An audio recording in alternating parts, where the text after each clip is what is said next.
Hello viewers. तो आज का मेरा जो टॉपिक है, मोटिवेशनल टॉपिक, वो ये है कि आप प्रेजेंट को जी लो, पास्ट को भूलो, प्रेजेंट को जी लो। मैंने व्यूअर्स ऐसे कई देखे हैं लोग जिनको अपने पास्ट को लेकर इतना वो टेंस रहते हैं, अपने वो प्रेजेंट को एक तरह से जिसे हम कहते हैं कि पास्ट में ही जी रहे होते हैं। प्रेजेंट तो उनको पता ही नहीं कि हमारा प्रेजेंट हमारे हाथ में है। हम अगर पास्ट को भूलेंगे तभी हम प्रेजेंट में जिएंगे। तो मैं शॉर्टकट में एक बात बता दूं कि बाज़ की ही उदाहरण ले लेते हैं, एग्जांपल ले लेते हैं।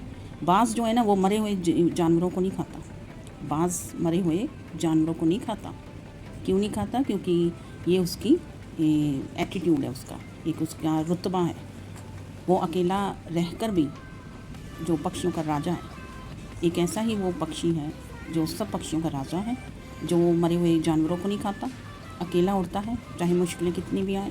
या तो वो बाज़ सिर्फ बाज़ के साथ ही उड़ता है, या वो फिर अपना अकेला उड़ता है। वो कभी भी चिड़िया या किसी छोटे मोटे पक्षियों के साथ नहीं उड़ता। हमारा जो पास्ट है ना, वो भी एक मरा हुआ, जो समझ लीजिए एक पास्ट मर चुका है, डेड है।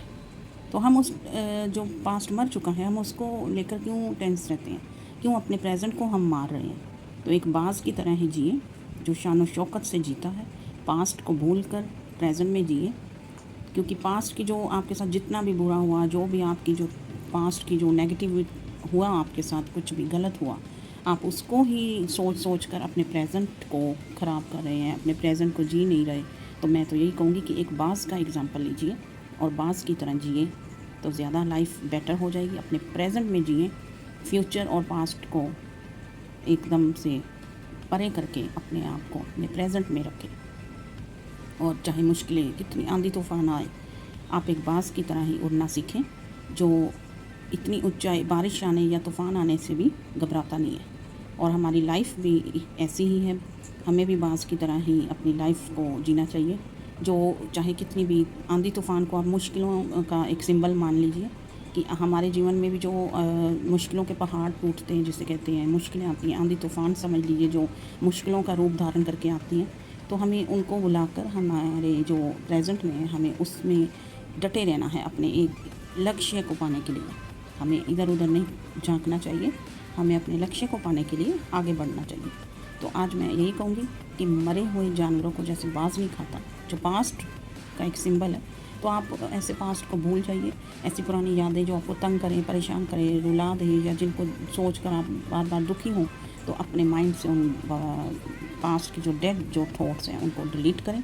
और आने वाला जो प्रेजेंट है आपका, जो फ्यूचर में होगा, तो आप उस प्रेजेंट में जी भर के जियो और पूरे उत्साह के साथ जियो, अपने लक्ष्य की ओर बढ़ो। तो आज मैं यही मेरा वो एक मोटिवेट करना मेरा मकसद है कि बाज़ की तरह जीना सीखें। और जीना वही है जो अपना लक्ष्य पाने के लिए, चाहे आंधी तूफ़ान मुश्किलें कितनी भी आए, उनकी परवाह ना करें। लोग आपके बारे में कुछ भी बोलें, कुछ भी कहें, आप उनको नज़रअंदाज कीजिए, क्योंकि कुत्ते तो भौंकते हैं। और अपना भी एक नेचर बनाइए कि आप भी किसी की बुराई ना करें, क्योंकि हम दूसरों को तो कह देते हैं कि वो हमारे बारे में बुरा भला कहते हैं, तो खुद भी हम कई बार ऐसा करते हैं, जो हमें नहीं करना चाहिए। क्योंकि हमारा दूसरों के लिए जो अगर हम बुरा बोलेंगे, कुछ गलत बोलेंगे, तो उसमें भी हमारा समय ख़राब होगा। और बजाय किसी का बुरा कहने से, या अच्छा, अगर आप अच्छा नहीं कह सकते तो बुरा भी मत कहिए। और अपने फोकस दीजिए लक्ष्य की ओर, अपने लक्ष्य की ओर फोकस कीजिए। अपने लक्ष्य को पाने के लिए रास्ते बनाइए, ढूंढिए, रास्ते निकालिए। तो व्यूअर्स, आज का मेरा अगर ये आपको मोटिवेशनल छोटा सा स्पीच अच्छा लगा है, तो प्लीज़ अपने आगे फ्रेंड्स सर्कल में भी शेयर कीजिए और मोटिवेट कीजिए सबको। और लाइक का बटन थंब पर एक क्लिक ज़रूर कीजिए और मुझे भी अप्रिशिएट कीजिए। और मैं अगर मेरी आप ऐसी मोटिवेशनल स्पीचेस में इंटरेस्टेड है, तो मेरे इस चैनल को सब्सक्राइब कीजिए। Have a nice day.